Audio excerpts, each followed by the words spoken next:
Domo arigato, I am Mr. Roboto, and welcome to my channel. I thought that I would try something a little bit different. I have been posting lengthier videos with less frequency, and I thought I would flip that around and post shorter videos with a little bit more frequency, little bite-sized videos that might be easier to watch. And also, before I get going, I wanted to give a shout out to Thanatos Comics. I want to thank him for the support he's provided to me. He's really a great guy at introducing newbies like myself into the YouTube comic book community, and I appreciate everything he's done for me and everything he does for everybody else in this community. This book is Batman Arkham Knight #1. I picked this up online. It is the GameStop exclusive variant, and it's sort of a hot book right now because of the upcoming Jock Snyder Batman Who Laughs miniseries. It's going to feature, I believe, the first in-continuity appearance of the Grim Knight, who appears in Batman Arkham Knight, which is not in current DC continuity. I picked this up for a good price. The thing I like about it, which is kind of neat, is it is signed by Peter Tomasi.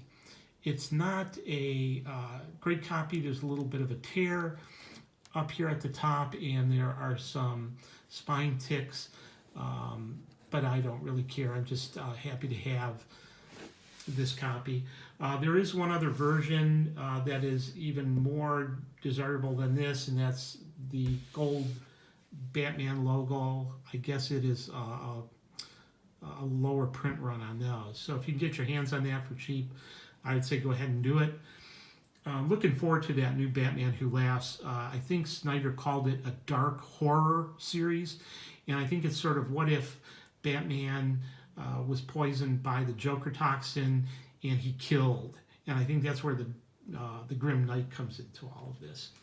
I forgot to show this in the last video. It's a book I picked up last week, which is the Riri Williams Ironheart #1 variant. That's Stephanie Hans. I believe that's the 1 in 50. I picked that up online for a little bit over ratio. I'm a huge fan of Stephanie Hans.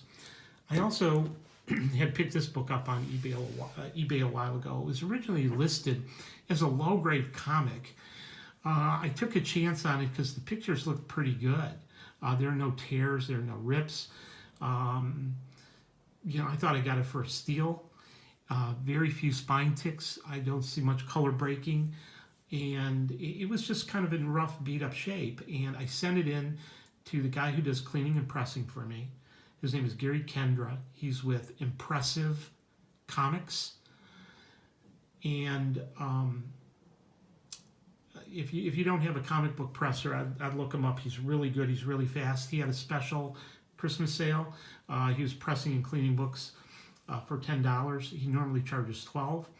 I like to do this. I like to buy lower to mid-grade books, send them into him to be cleaned and pressed.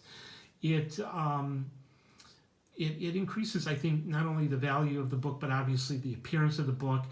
To me, what the seller thought was a low-grade book is clearly to me now, a mid-grade book, probably in the fine to very fine condition for what somebody might pay for a lower-grade book.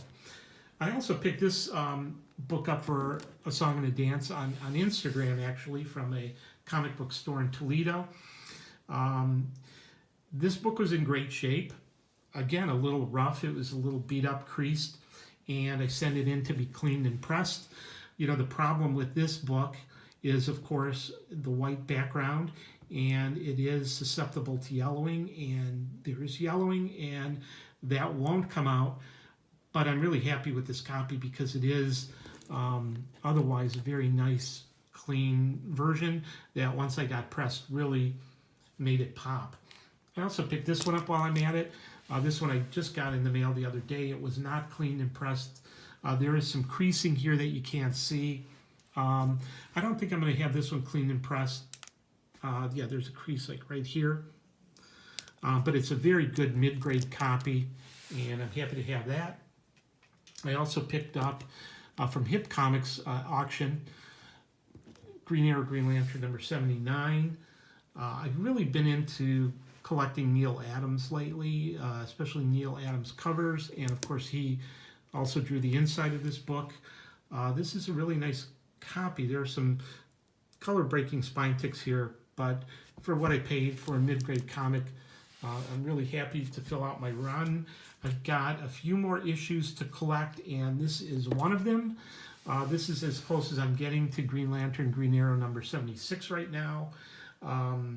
That's my next grail. That's the next book I'm going to be looking for. I'm going to save up some money, and I'm waiting for just the right price and just the right grade on that one. And in the meantime, my local comic book shop had a 20% off sale, or I'm sorry, an 80% off sale, and I picked up this run there, and you can get this for really cheap. I paid merely dollars for this. You can go online and find these. This is the DC reprints of the Green Lantern, Green Arrow series. It's the entire run in 7 books. It's kind of neat because it's got new cover art by Neal Adams, and I already have the Green Lantern, Green Arrow run in the absolute version, which is beautiful. I also have a trade paperback version that Neal Adams signed to me, and I like having these because I like the feel of comic books. I like having, all these different versions of Neal Adams artwork. That's an absolutely beautiful cover. He's not, of course, afraid to use, talking bubbles, whatever that's called, dialogue on covers. That's a neat cover.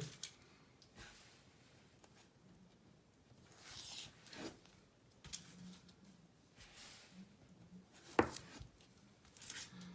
thought that was a really beautiful cover. Love the way Green Lantern looks there. And number 7. And that's the entire run there in comic book form.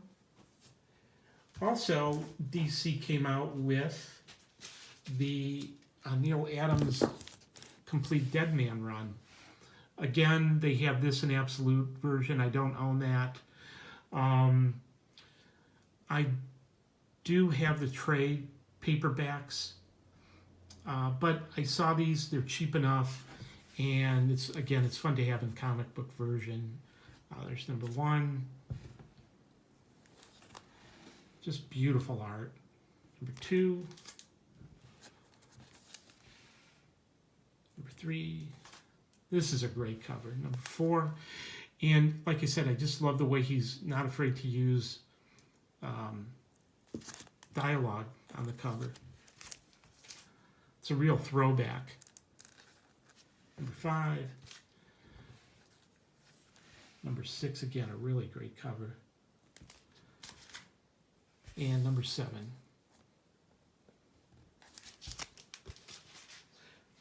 While I was at another local comic book shop, I found this little run of the Saga of Ra's al Ghul. And not all of this is Neal Adams, but that's what's neat about it, because I have the Neal Adams Omnibus, and this has the complete story, because there was another artist involved in some of the issues to tell the complete tale. So this has the whole series, which is kind of neat.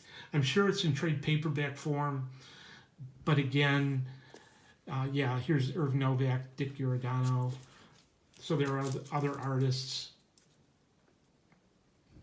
I just like having it in comic book form. And this cover is great. It's a wraparound. Talia al Ghul is on the back cover. It's really beautiful. And then I found this, which is 3 Man-Bat Tales versus Batman. Frank Robbins and Neal Adams. So I think 1 Tales of Frank Robbins one and 2 Neal Adams Man-Bat Tales.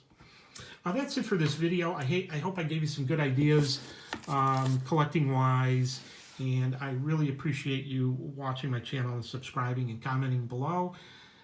Thank you again, as always, for watching.